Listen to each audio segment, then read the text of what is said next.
Hey, hi, and welcome to Cancer Support Community's Cooking for Wellness class. So super excited for class tonight.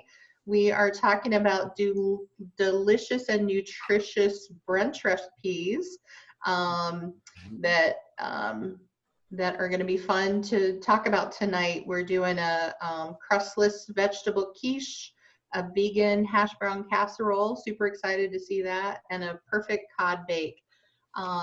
So with us tonight, we have Chef Jason Johnson and our dietitian, Lori Coleman. And I'm going to toss it over to Lori real quick to say hello, and then over to Jason.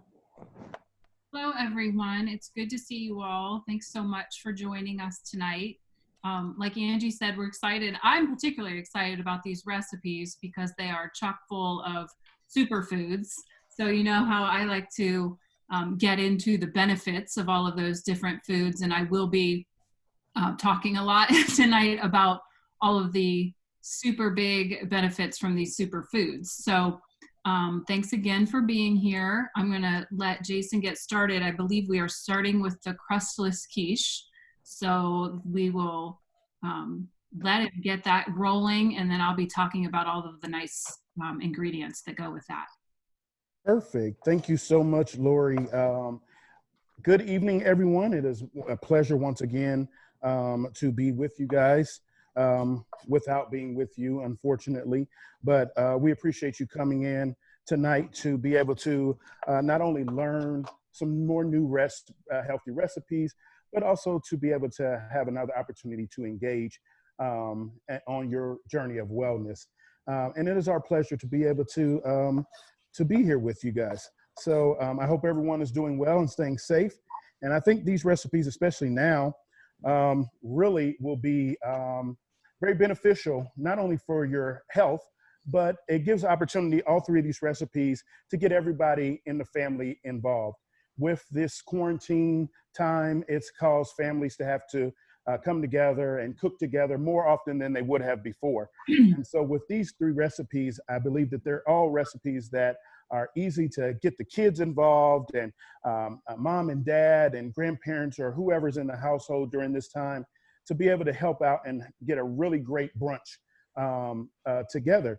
And really simple, and with ingredients that you would pretty much already have already at home. And that's the key. So we'll get started with the crustless egg quiche. Really simple recipe, really chock full of great ingredients and nutritional value, but also that's going to blend some really nice flavors and kind of take your egg dish to a whole nother level. So we'll start off, of course, we have some eggs here. So we're going to add our eggs, and then we're going to add, you can use regular dairy milk, but if you want to make this nutritionally valuable, then you can definitely use a non-dairy milk. It will not be any different. So I'm using some unsweetened plain almond milk. And you want to make sure you double check when you go to the store because you don't want to end up with a sweet egg casserole. I don't know how that'll taste, but you just want to be careful that when you're looking at that carton that it does say unsweetened. So we're going to add some unsweetened almond milk to this. And the recipes, all these recipes are on the website, so you can definitely go and check those out and print those off at your leisure so that you can try these at home, which we encourage you to do. So we're going to whisk those up. While we're whisking those up,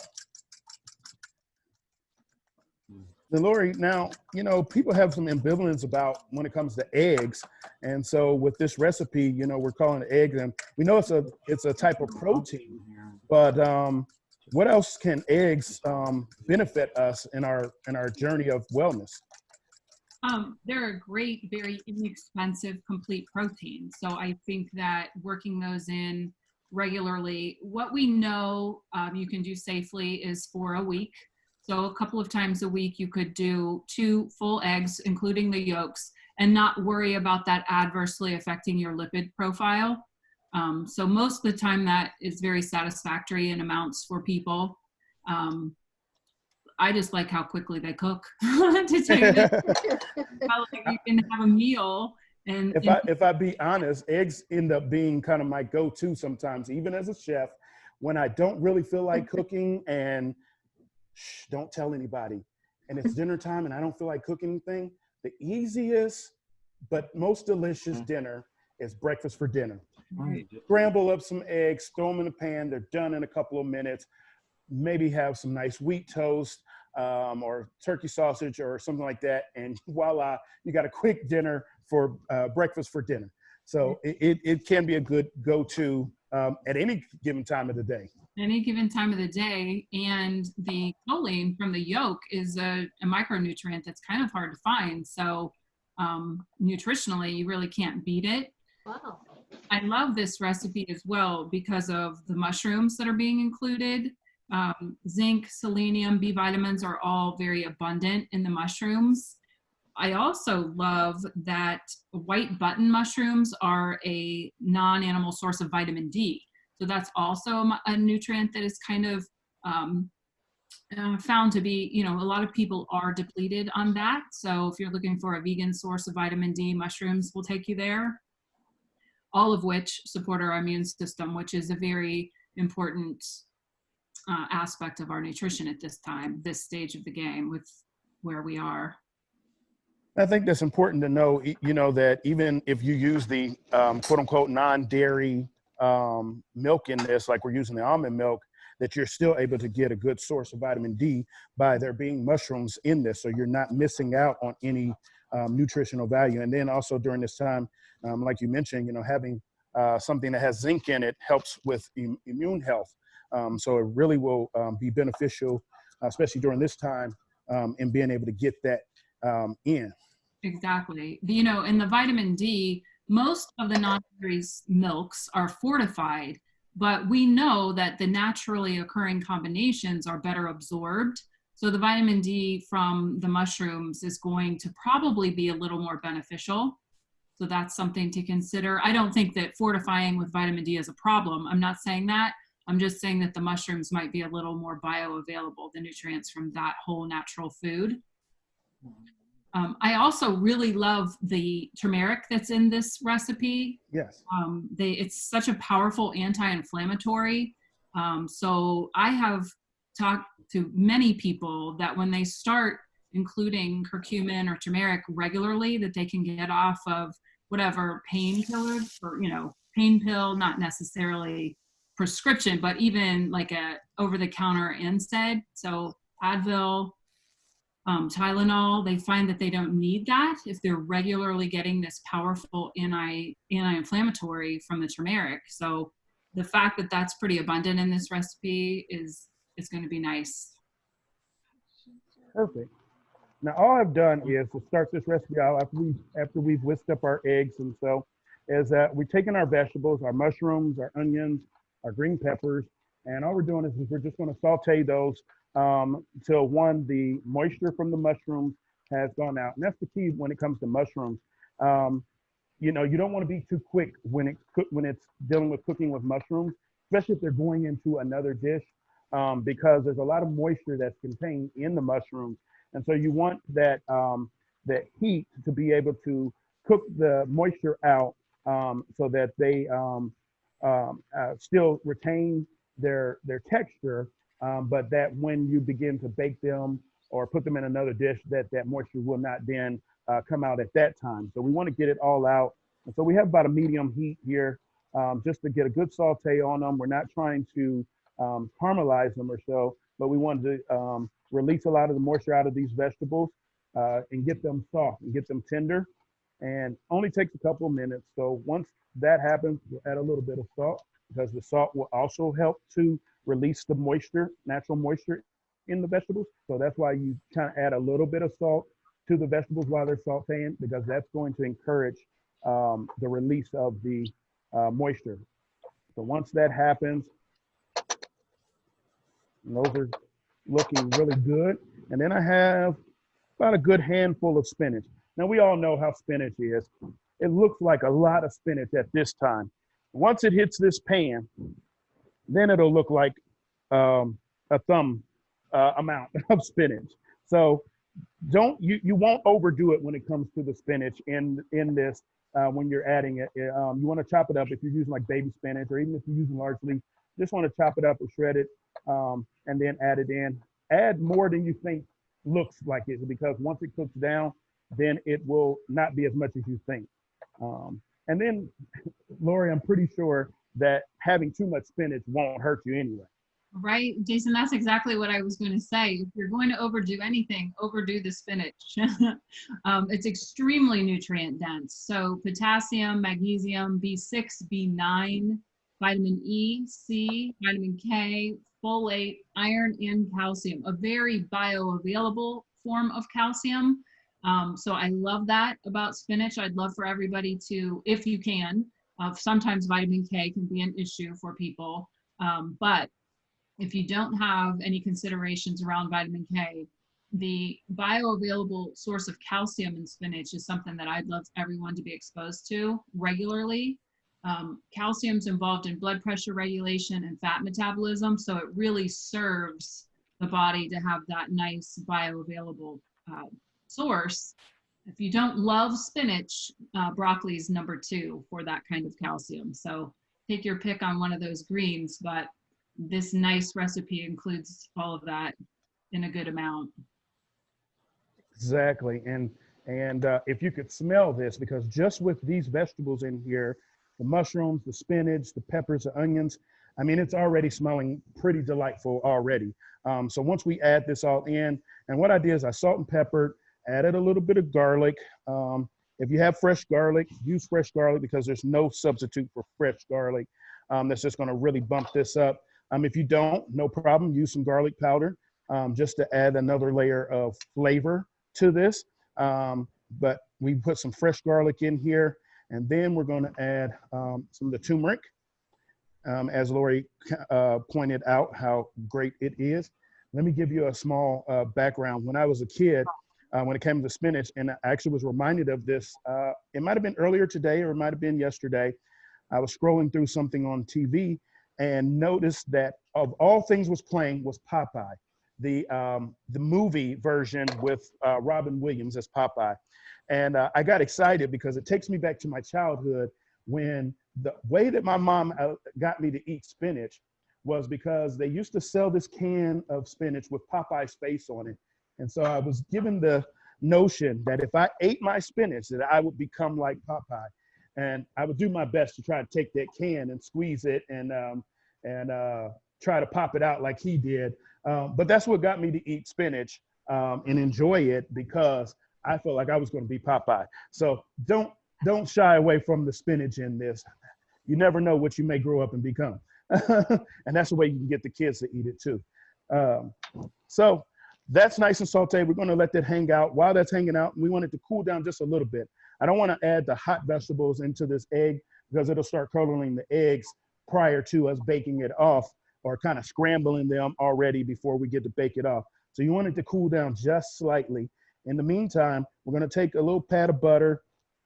And if you don't want to use butter, and to make this oil, you can take like some avocado oil or a nice pure oil, and just you want to kind of smear across your pan. And I'm using just a square Pyrex dish. If you have another small pan, you can definitely use that.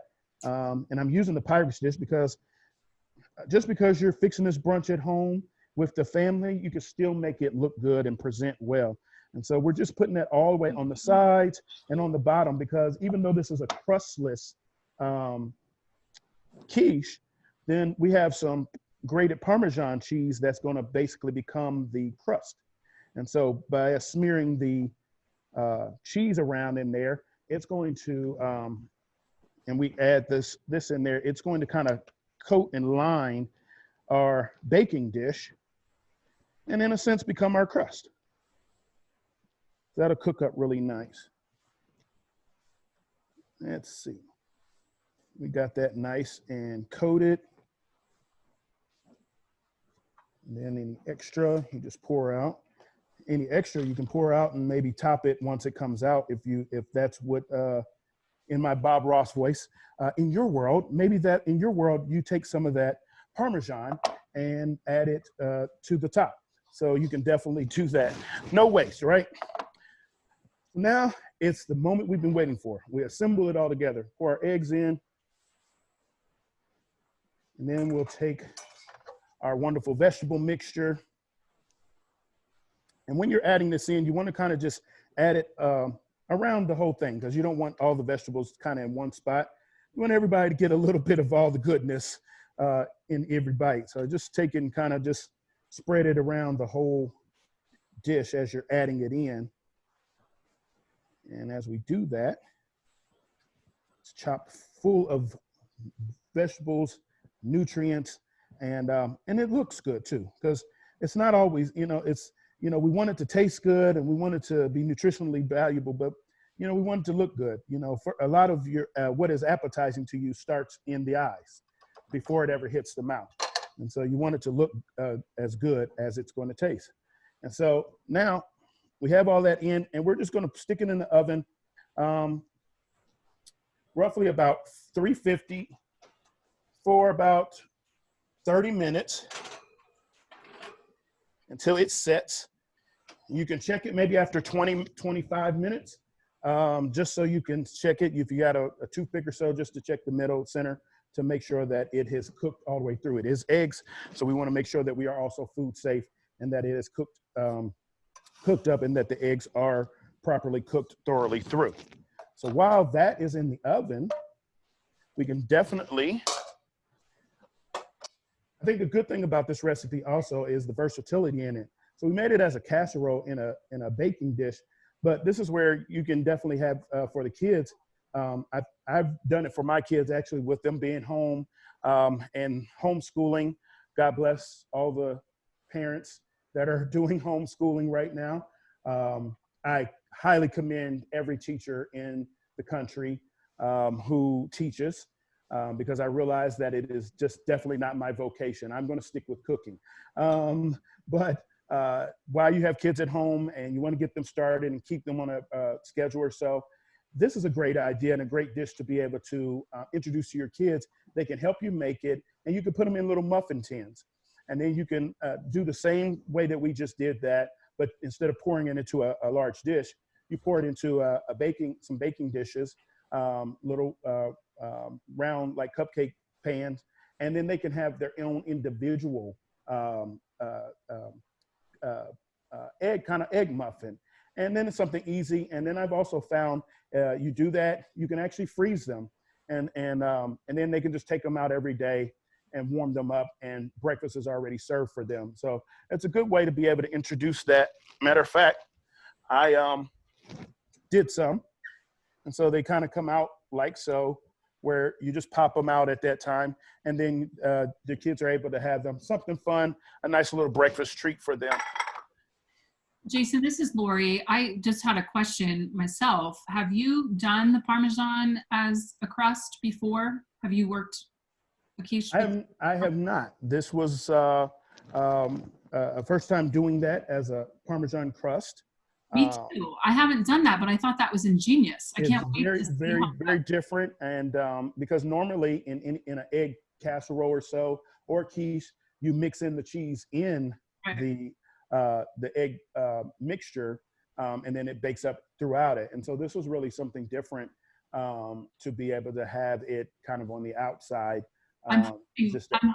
I'm hoping it helps it release from the pan, because that is always my issue on a crustless quiche. That is always the issue. And so, we'll explore all of that together this evening. In 30 minutes. Yeah. So while that is in the oven, and like I said, we'll give it about 20, 25 minutes. We'll go ahead and start with our next recipe, which it definitely can also be a wonderful brunch idea, because the whole key of brunch, breakfast and lunch, is to be able to have a mixture of things that are breakfast, that are lunch, maybe a little dinner, but you I think it's the best of both worlds. And so this next dish is a nice, healthy recipe, but like I said, it's all about good flavors as well as good nutrients. And so it's a baked cod, but I'm going to also show you how you can do this just even on the stove real quick. The one thing about cod, in most whitefish is that their versatility. And so that's what I really appreciate. And the other good thing about cod is it's an inexpensive fish. So if you're wanting, if you're on a budget, cod is probably your most budget-friendly type of fish. Pretty expensive, if I'm not mistaken. Maybe right now it's probably about $8.99 a pound, $7 or $8.99 a pound, compared to like salmon or something like that. That is $12 or $13 a pound. So it's real inexpensive. It's a firm white fish that really is mild. And so you can really manipulate the flavors of it however you like. And so that's a good thing, because then you can flavor it however you want with whatever, and it takes that on. And so that's always a good benefit. But nutritionally, Lori, a white fish like cod, other than it tasting good and it being versatile. Right. Yeah, there's a lot of benefits. And I do think it's important to find something that's cost effective. So cod, like that is something that I would mention, just like you already did, that it's not as expensive as some of the other cold water fatty fish. And you do want the cold water fattier fish because they're higher in the omega-3s, the essential fatty acids that we know are super beneficial in regards to cardiovascular health, as well as helping reduce symptoms of depression. So we know that those essential fatty acids are helpful in that regard. So cod, tuna, salmon, and trout tend to be the fish, the cold water fatty fish that have the most omega-3s. Now, what I've done so far in this, I have my pan on cooking any fish, and a lot of people are intimidated by cooking any fish. Now, like I said, of course, the easy way to do this, you could put it in a baking dish, put all these ingredients, and throw it in the oven and set it, forget it, and voila. But a lot of people are intimidated, and the reason I'm doing it like this is because a lot of people become intimidated by preparing a fish in a pan or on the stove, not knowing when it's done and how long to cook it and so forth and so on, or it falling apart. And so the key is, one, when you start with you want to make sure you have a hot pan. And then the other thing is you want to make sure that your fish and pretty much any protein that you are preparing, that you're pan searing, you want to make sure that it's not cold. That's the key. If you're afraid that it's going to stick, or if you're afraid it's going to fall apart, most times, 9 times out of 10, it's because you're introducing a cold protein to a hot pan. And so it shocks it to where now it ends up sticking. If you bring your protein, in this case, we're having cod, if you have it almost to a room temperature, it's still safe. Then once you introduce that to it, it will be able to get a really nice sear and crust on it that's locking in a lot of the flavor, and that's able to allow it. And then the other part of sometimes it breaking apart or it sticking is that people rush it. So be patient, especially when it comes to fish.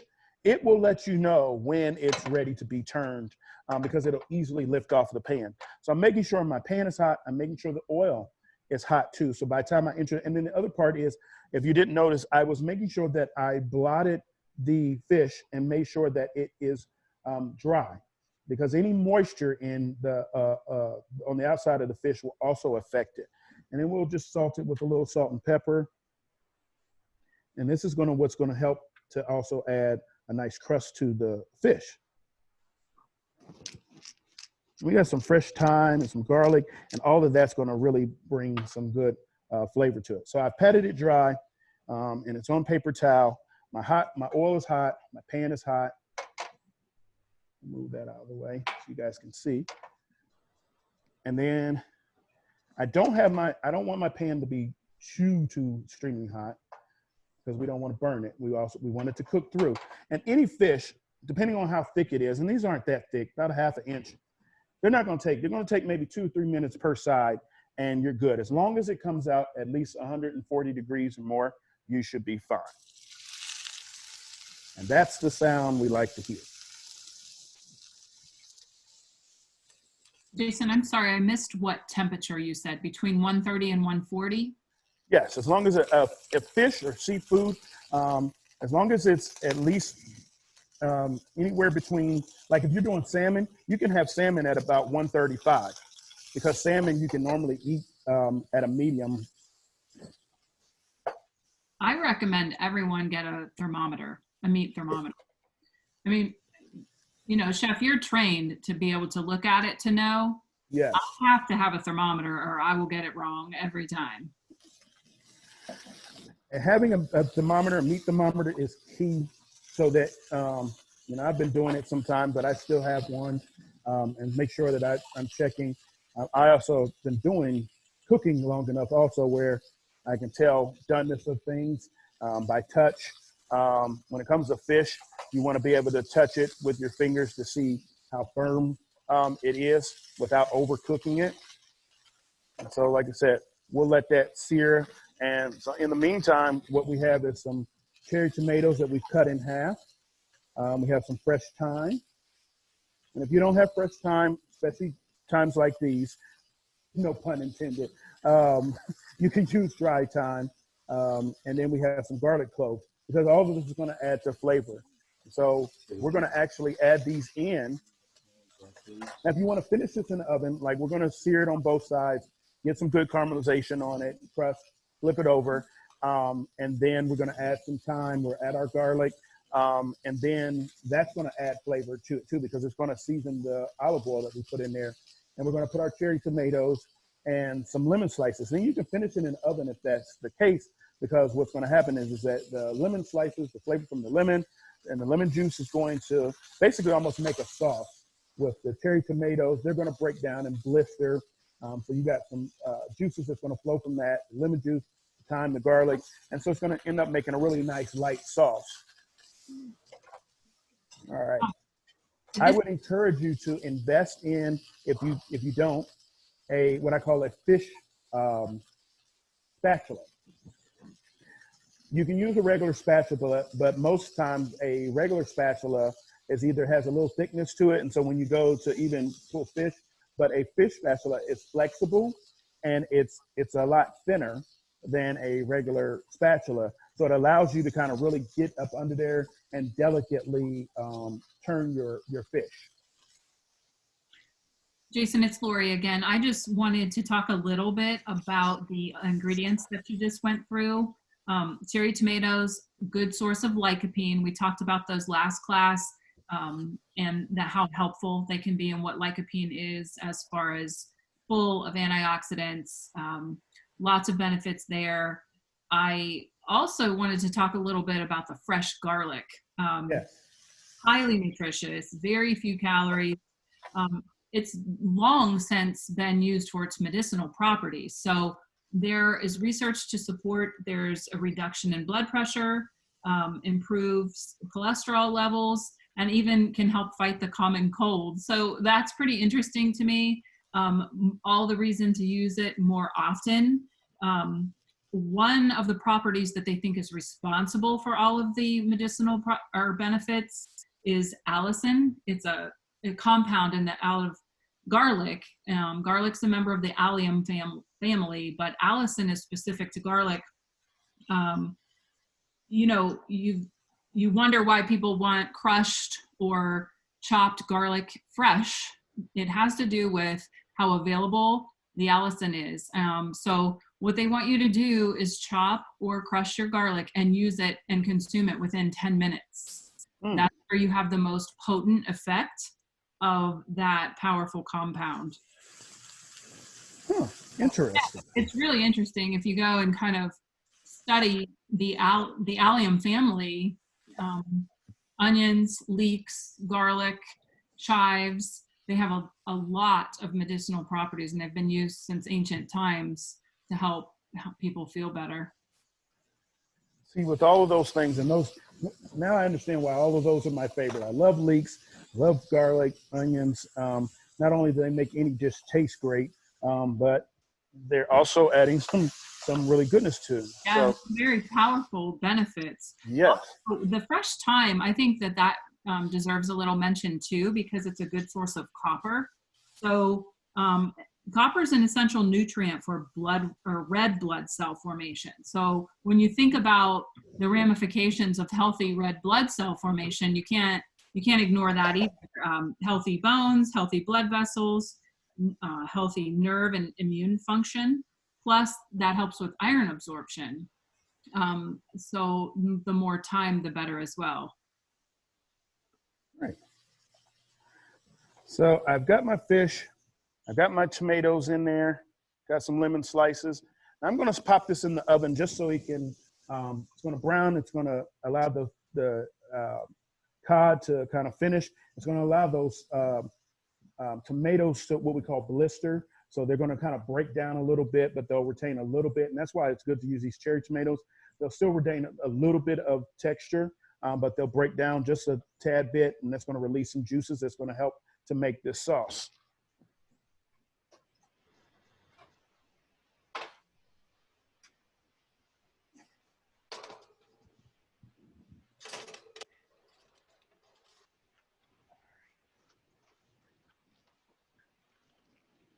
Now, so while that's in, so we got our, and if you notice, it's not taking this brunch right here does not take a whole lot, not a whole lot of prep, not a whole lot of ingredients, a lot of ingredients that you would already have at home.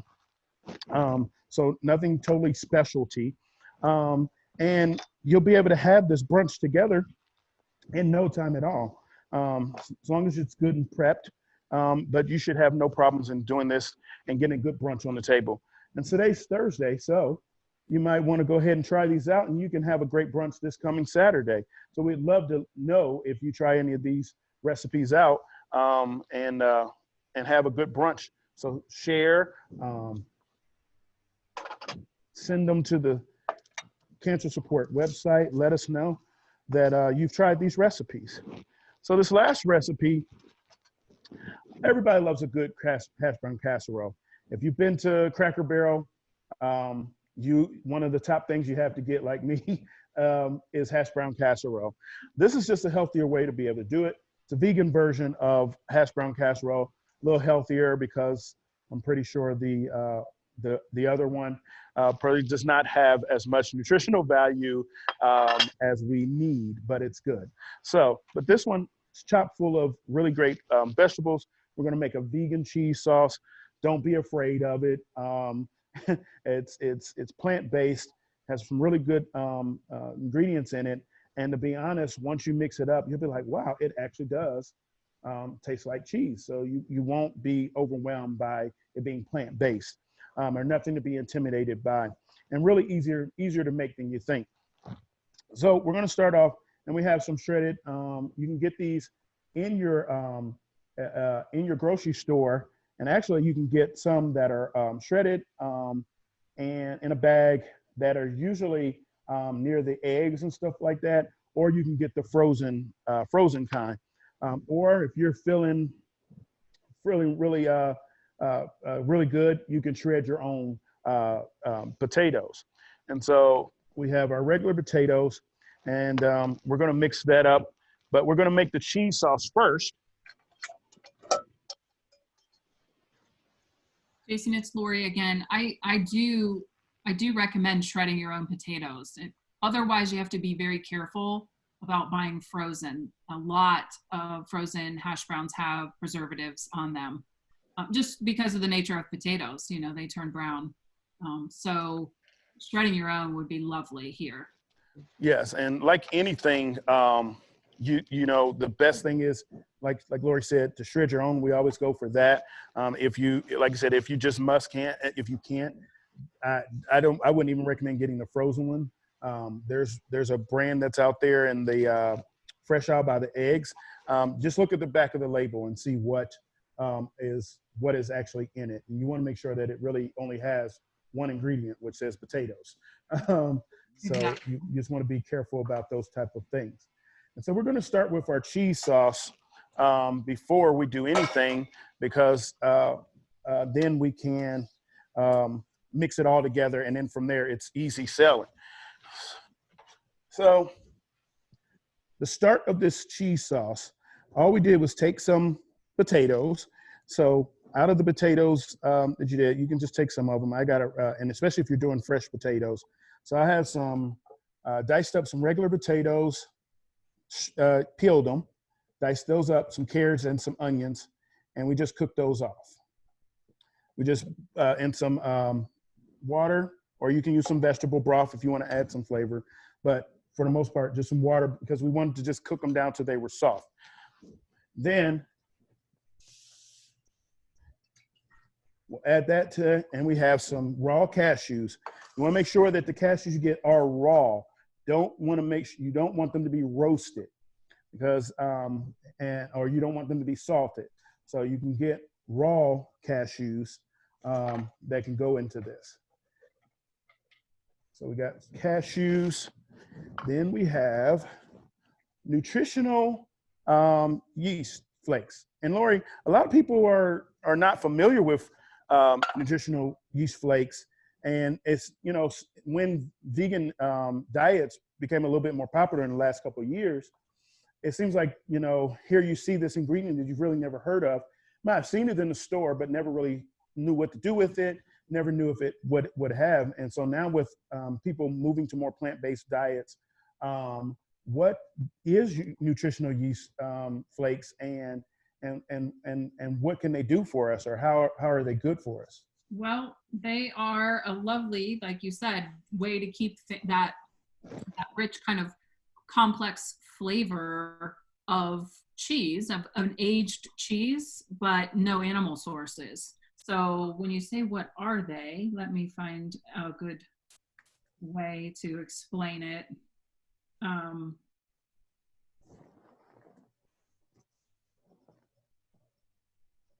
Okay. And if you want to know, yep. I'm sorry. Okay, so a popular food product often used in vegan cooking, which is nice, and that's what we're doing here tonight. It gets its name from the proteins, vitamins, minerals, and antioxidants that it contains. So it is nutritionally sound, and it gives a wide range of potential health benefits, ranging from lowering cholesterol to protecting the body from free radical damage. Let's see. It is a species of yeast known as Saccharomyces cerevisiae. So it's just, it's yeast, nutritional yeast, but it's just a specific species that happens to taste, in my opinion, like cheese. That's how it got its popularity. It's the same type of yeast that's used in bread and beer. So brewer's yeast and baker's and nutritional yeast are technically made from the same species, but they are very different products. So baker's yeast is purchased alive and used to leaven bread, and then the yeast is killed during the cooking.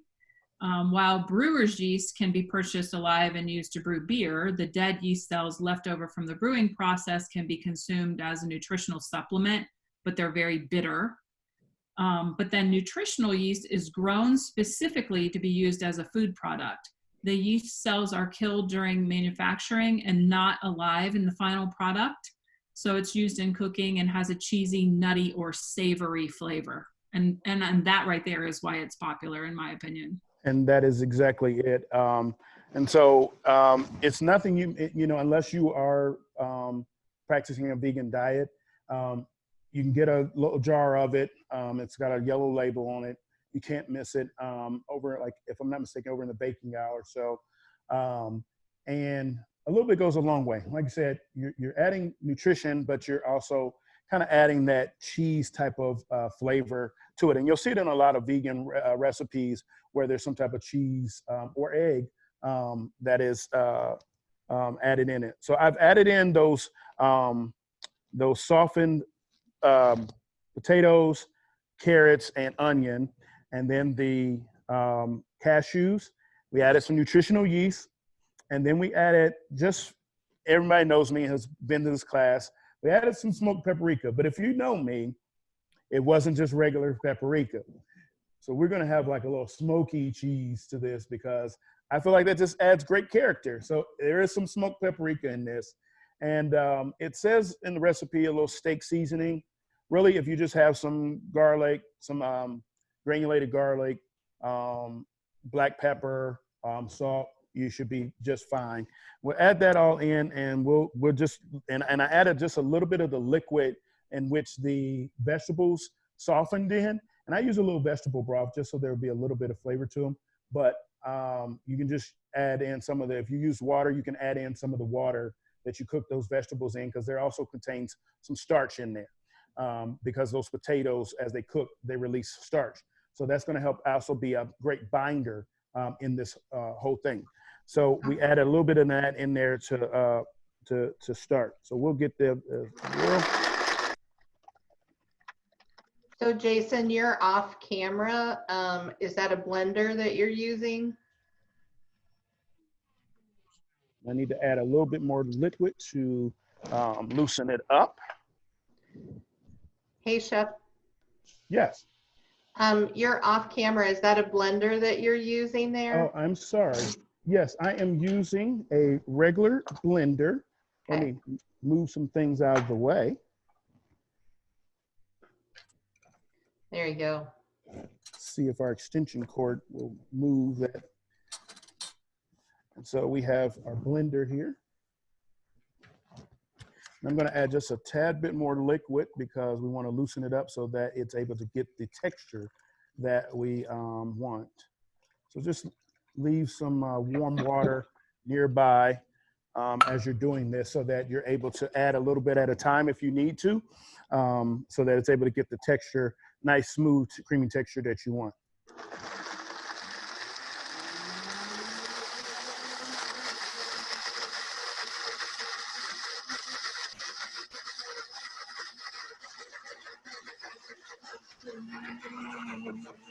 And it's starting to look like cheddar cheese. Hey, Jason, is that the regular yeast that you use for baking bread? So you can just stop it and check it. And if you were here, and I don't know if you can see from the camera, it looks like cheddar cheese. And so we've made Jason, can you hear me? Yes. Okay, the yeast that you use, is that the yeast for baking bread? No, not that yeast. That yeast you'll find in little packages that is just for bread baking. So you're not going to use that yeast. This is in a container. It's a tall kind of container about this big, and it has a yellow label, and it says nutritional yeast flakes. I see. Thank you. And so I'm going to add a little bit more water because I want to loosen this up just a little bit more. It's a little thicker than I totally want it. I'm just going to add just a tad bit. I don't, but it looks like cheese, and it has the consistency almost of a good cheese sauce, but I want to loosen it up because once I add it to the potatoes, now the potatoes are going to release a little bit of liquid too once they cook. So you don't want to have your cheese sauce to be too loose, because once the potatoes start to cook, they're going to release some moisture too. That's going to also, and so you don't, but I just didn't want this to be too thick. There we go.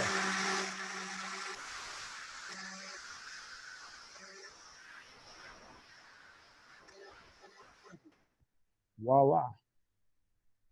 So now we have a wonderful cheese sauce, just as if you had regular cheese that you made it, cheese sauce. So we have our cheese sauce, and then we're going to take our potatoes. We have our shredded potatoes. We've got some diced up peppers and onions. Nice red peppers, and you can use whatever peppers you want. I know the recipe says red peppers, but it's your world. So you can use red peppers, green peppers. You can make this a very colorful rainbowy colors, red peppers, green peppers, yellow peppers. Oh man, I should have done that in a Cat in the Hat way. So green pepper, yes. I'm sorry, it's Lori again. I found this interesting, and I don't know how I made it to 46 years old and not know that green pepper is really just a not ripened either yellow, red, or orange pepper. That is true. Okay. So, I found that out today. So what's cool about today, that, you were today years old. I was today years old when I figured out that a green pepper is just not ripe of something else. It's an immature pepper. Yes.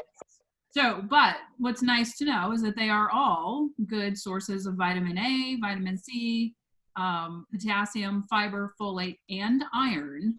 But the red peppers have the most lycopene, so that will protect against cancer and cardiovascular disease most effectively. So I love that you chose the red pepper.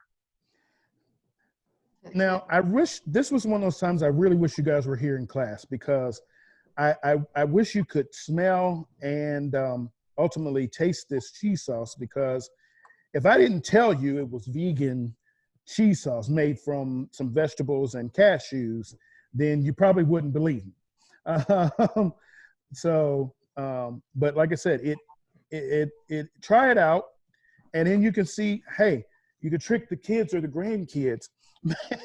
A healthy way to have some nachos, get some whole wheat tortillas and cut them up, make your own tortilla chips with a little, a nice clean oil, put them in the oven, bake them off, and then you can make this vegan cheese sauce over it, put some nice chopped vegetables on top. You got a really nice, healthy nacho, and you'll never know. And so we mixed all that up together, and we'll put this in our pan. And we've got a little parchment on the bottom because we didn't want to use any oil in this to totally make it vegan and mess-free. So we're just going to spread this out in our baking dish, and then we'll pop this in the oven for a little bit. And then when we pop this in, we'll check our egg casserole, and our fish should be done. Right. One other thing that I wanted to mention, I'm sorry, real quick, about nutritional yeast. If you just have a salad and you want to get the flavor of, the nutty, cheesy flavor, you can sprinkle that across your fresh raw vegetables, and it works really well too. That's a great tip, Lori. Thank you. So, Chef, we have a question in the comments of how do I keep fresh shredded potatoes from turning brown? Is that possible? Well, the key is if you're doing the fresh shredded, especially in a recipe like this, because they're going to turn. Now, you can have them soaking in some cold water, any potato, whether you're dicing and shredding, you keep them in cold water. But the key is that you want to be able to work quickly enough to where you're about to use them. So I would not pre-do this, because also, and I don't fully recommend you holding them in, especially shredded, in the cold water, because they're going to absorb that water, especially if it's shredded. Now, if you're doing like dice, like, when you're preparing to do mashed potatoes or so, it's normally okay. But with the shredded, because you've got them down, you will really manipulate, because now they'll take on a lot of that water. And especially in a recipe like this, you don't want it to have a lot of water in the potatoes. And so you'll have to, if you soak them in the water, you'll have to make sure that you drain them really well, and you'll have to get some towels or some paper towels, and you'll have to really squeeze them out to get as much moisture as you can out. So if you're working either ahead, or if you're working in a way and you can't quickly get them done all shredded up before you're able to put the whole dish together, and you want to soak them in some cold water, then do that. But just make sure that there's a next extra step that you'll have to do, as far as making sure you drain them really, really well. Hold them over a colander, a small hole colander in the sink, and really let a lot of that moisture drain out with some towels, and let as much squeeze out as much water as you can out of those potatoes. So our quiche, it's hot, but it's out the oven. And let me get a knife.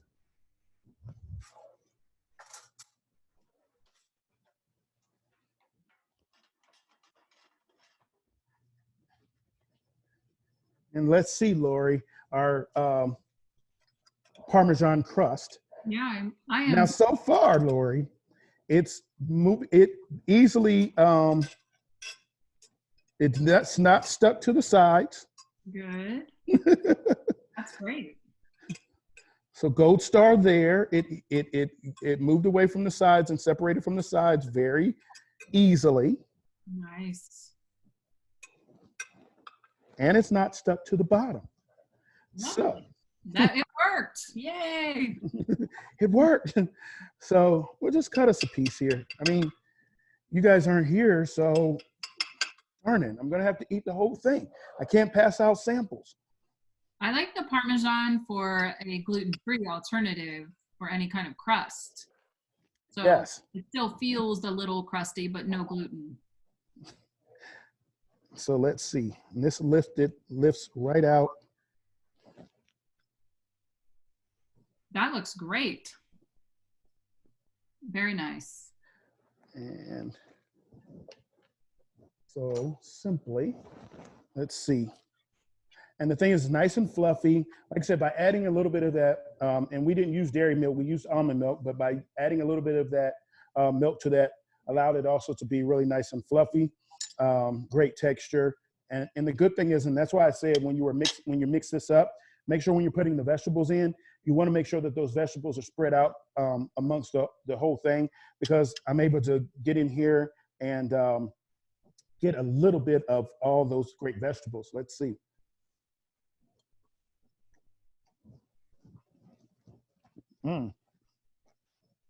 The mushrooms, and the good thing about these mushrooms, they're going to bring a little meatiness to this. So you won't miss having bacon or sausage or anything like that, because the mushrooms, not only they're going to give a great nutrition, but they also bring good texture to this that kind of bring a little meatiness to this up against the spinach and all of that.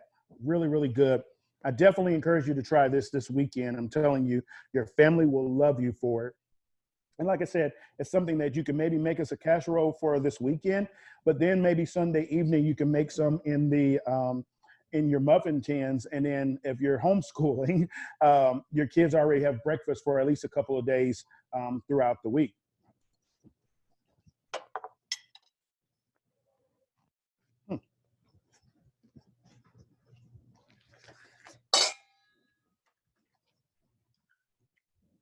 Now let's see our fish.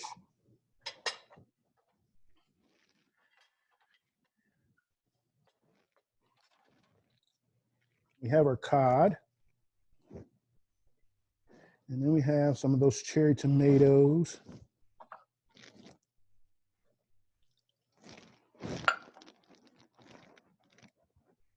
And so what I did was when I put this in there also, I squeezed some of the lemon juice.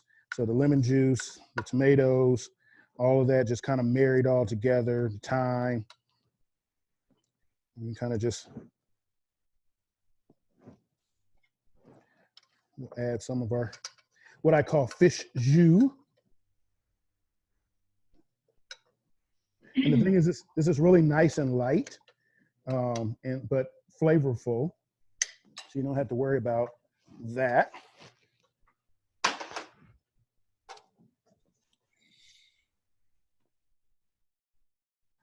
So really quick, really simple, really easy. Nice flaky fish. Let's see. Really good. And that's why I like cod and whitefish, because they're firm fish.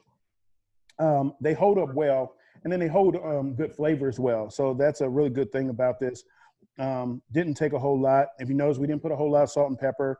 A lot of the flavor is going to come from the fresh lemon juice, come from those fresh tomatoes. I mean, if you want, you can take some parsley, because I'm a visual aesthetics kind of person. So if you want to dress it up when you present it, you can take some fresh parsley, serve it on a nice platter, drizzle some of that, what I call pan sauce over it. Put some fresh parsley over the top, and you got a really nice dish that you can serve during your brunch. So we have another question, Jason. Someone asked to see the bottom of the, I'm assuming the casserole. The bottom of the casserole dish. The bottom? Can you point the bottom? Sorry. Point the bottom towards the camera for us. Oh, it's pretty. Nice tan color. Sorry, it was still a little hot. Oh, yes, So, I don't know how you do that. You need. I'm used to it to a certain extent. I can handle a little heat, and then, yeah, it gets hot. And then, So, Lori, there's another question here. I don't know if you can answer it or not, but the question is, considering the coronavirus is destroyed with heat, do you feel it's safe to eat salads and fruit that are cold and not cooked? That's a great question. I know that a lot of restaurants that are still doing carryout are they have taken their cold, uncooked foods off the menu. So they'll still serve if it is hot, but they're not serving cold salads for that reason. I feel like that's probably a good decision if you're doing takeout. But if you're at home and you are washing those vegetables well and using safe practice to put fresh, uncooked fruits and vegetables together, I'm still doing that, and I feel like it's safe. yeah, I think that's the key. Even as I've been cooking or preparing things, as long as you're washing them really well, like especially your fruits. Say you have like fresh berries and so, because those are definitely in season and coming in season. If you do like a what we call a vinegar rinse with a little water, a little vinegar, that'll also help to kill a lot of the bacteria and cleanse them and wash them, and it helps to keep them a little bit longer. So I believe if you do that, you should be okay. So any fresh vegetables, which I do anyway as a chef, any fresh produce, I definitely try to make sure that I wash and rinse off at any rate. You just want to make sure you take a little extra care in that, especially these days. I agree. I guess actually what the participant is saying, so Wendy is asking to see the bottom of the quiche on the plate. So the one that you already took out of the pan. Would you mind showing us what that's like? Let's see. Yeah, quite nice. All right, thank you. So we have our casserole in there. Are there any other questions? Great questions tonight. And feel free to unmute yourself and ask a question if you'd like. Or continue to chat and we can share them. I have a question about the yeast cheese. Is it possible if you wanted to add it into the quiche, you could do that as well? Yes, you probably can. Well, that's a good question of cross-utilizing your ingredients. I think it wouldn't hurt it at all because technically you're adding vegetables into the quiche. Now, I can't say because I have not tried it per se as far as a cheese sauce in the mixture, because you have that raw eggs and how it will cook up. So I'm not sure how that will come out texturally, if it will compromise the integrity of the eggs cooking with this cheese sauce kind of mixed in.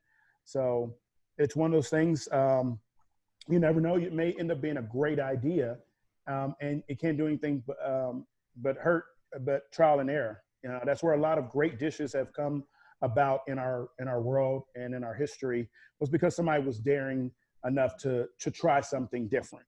And so I'm going to encourage you to try it for us and let us know how it comes out. And that may be something new to explore for a lot of people. Thank you. Yeah. You probably could just pour it over top. that could definitely be an option, that once it's out, instead of sprinkling Parmesan, you could take some of your cheese sauce and just kind of, wow, I haven't eaten. So, well, other than tasting this, but you know what? We're going to see. Thanks. What happens when you take a little bit of the cheese sauce and you put that on your egg casserole? And you don't have to feel totally guilty. Now, if this was regular, you might feel a little guilty because you're like, I have this wonderful vegetable quiche and I just slathered in egg sauce, but it's plant-based cheese sauce. So you don't have to feel, it's crustless and guiltless. Jason, Yes. this is Carol. I was wondering, we weren't able to get the recipes today. Can you or Angie send those to us or what? How do we get those? Because they do look like we'd like to try those recipes. Yeah. Good. So Carol, this is Angie. The recipes are on the website. They're on cancersupportohio.org is our website. And if you click the blue bar that says virtual programs and then scroll down to today under cooking, and the recipes are there and they're downloadable. He's always gotten them before, but we missed them today. Yeah, since we've gone virtual, they're on the they're on our website. Well, yeah, we got them before last month when they were printed out. But we'll try it. Thanks. Yeah. Hey, Jason, Yes. Jason, this is Irene. Yes. Can you also add slices of olives and capers with the tomatoes and the thyme when you're cooking it? I would definitely say that would be really good because now you're turning it into a Mediterranean dish. And so that would really be great. And Lori, olives definitely wouldn't hurt it because not only is it going to give really good flavor because with the tomatoes and the other ingredients and the lemon, like I said, it makes it a Mediterranean dish. Do olives add any type of nutrition to it or? They do. I think, honestly, with this recipe, I think you could make it anything that you wanted as far as vegetables go. They all have benefits, and I think the wider the variety, the better. So capers, olives, if that sounds good to you, I think that's going to give it that kind of salty, even more savory flavor profile. I think that would be really good. Yeah. And if you wanted to, you could cut up some kale and put in there, and as it's cooking down, that could also, so you can make, and that's the thing about a lot of these recipes, we give you kind of a foundation, but once you've gotten it down, once you've at least made it the way that it is, then you can tweak it, you can add, you could subtract to make it good for you. Like I said, I always quote Bob Ross because it was one of my favorite painters, but the good thing about it is even though he was showing you how the painting was supposed to go and what it's supposed to look like and how he was doing it, he always gave you that illusion that at the end of the day, even though he was painting the picture and this was what it's supposed to look like, he always said, maybe in your world, you have X, Y, Z. And so because it is your world, it's your kitchen, you have the ability to manipulate these recipes that is good for you, your health, your diet, or your family preferences. So, take those leaps to be able to try different things, tweak them as you may. But I always encourage you to at least make it the way that it is first so that you can understand the fundamentals of the recipe. So Jason, how was the cheese sauce on the quiche? It was good. I was just, like I said, and I didn't feel guilty about it because I was like, it's made of potatoes, carrots, cashews. Hey, there's nothing to feel bad about. So it was not bad at all. So Go ahead. Jason, you don't Yes. have to warm the cheese sauce up to put it on top of something? Yes. Now that's the thing about, if you notice, when I made the cheese sauce for the casserole, it was a little warm because the vegetables that I had put in there, the potatoes, the carrots, they were actually had been cooking on the stove, and so they were still hot. They were still in the warm liquid the warm liquid that they were cooking in, and so I added those in. They were warm, and then the liquid from them cooking that was warm when we added in. Now, the key is with this type of sauce, because it is plant-based, once it cools down, it's not as appealing. So you want to kind of warm it up so that it's able to keep its consistency, and a lot of the flavors pop then. Could you warm it in the microwave? Yes, you can definitely warm it that way. Or if you're making this in stove, if you put it in like a container and kind of keep it over some warm water or something like that, just to kind of keep it warm, you can definitely do that. Or if you made it and then put it in a small crock, you can definitely do that to keep it warm. Thank you. Great questions. Any fun, new, exciting dishes that you guys have been trying out while you've been quarantining at home? Any past recipes that we've done or any new ones that you found during this time? We made a nice pasta fajoule today. Ooh. That was pretty good. Sounds Recipe great. Found on the internet on one of the diet blog kind of things. What are the Mason, we put sausage in it. It says sausage was optional, and we put it in. Go with the optional.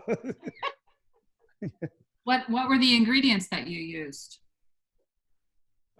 Just the typical garlic, some cannellini beans, some red kidney beans, lots of garlic, Vegetable broth. Nice. That sounds good. Tortellini, the little pastas.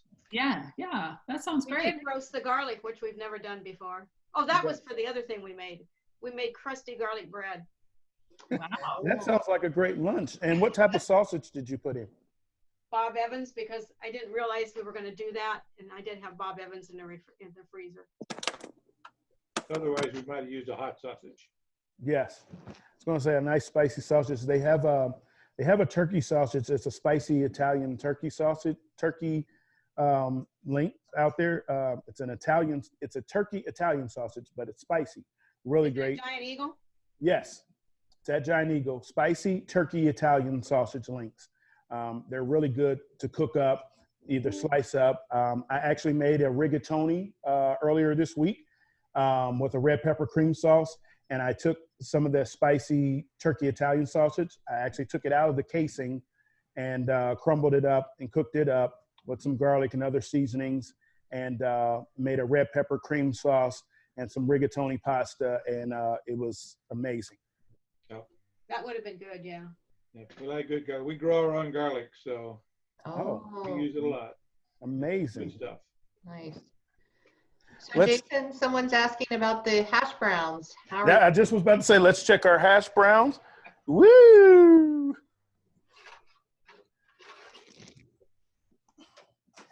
Now, I would personally probably leave these in just a tad bit longer, just because I like to get a little brown on the top. But ultimately, this is hot, so. Oh, wait, let me get another. So here's our hash brown casserole. Oh, that looks good. And like I said, I would probably keep it just a tad bit longer because I like a little brown on the top. Once again, it's your preference, but it was at 3, and this is a convection oven, so you also have to understand. So I only had it at 375. I think the recipe calls for it to be at 400, if I'm not mistaken, for a little bit longer. But because it was convection, it heats a little bit differently than a regular standard oven. So I didn't have to have it in as long, but smells great. Like I said, you can take some parsley, or you can sprinkle some smoked paprika over the top or whatever to garnish it. Or if you had some scallions, you can chop up some scallions to dress it up. Some scallions would be really good to add. And then serve it. You can serve it with your quiche and your fish or anything else. But this right here, you have a nice egg dish. So you got some great protein. You have your cod. And then you also have the this hash brown, plant-based vegan hash brown. So everything very nutritious, nothing you're very guilt-free in this brunch, nothing really heavy, and all great ingredients, fresh ingredients that you're able to utilize in this. So I think that makes for a really great dish, especially moving here into the spring, summer. So it's light, but it's delicious, great flavors. And of course, at the end of the day, it's very has a lot of nutritional value for you. So give these recipes a try. Let us know how they were. If you did any tweaks, let us know. Share them. Cancer Support has an Instagram page, so you can post it. If you're on Instagram, you can post it and tag Cancer Support Ohio in that, or their Facebook page, and let us know that you were able to try it and how it turned out for you. Thank you, Jason. You did a good job. So we thank everyone for coming in and joining us tonight and learning and what I call building your culinary arsenal of great new nutritional recipes. So we appreciate you taking your time. We're definitely all here for you. Make sure you go to the Cancer Support website so that you're able to find out all the great programs that they're still doing virtually that you can still participate in, even while maintaining the stay-at-home order. So we want you to be safe. We want you to stay healthy, and the best way to do that is through eating great and good food, fresh foods, packed with full of nutrients and value that'll keep you safe and keep you healthy during these times also. Very good. Thank you.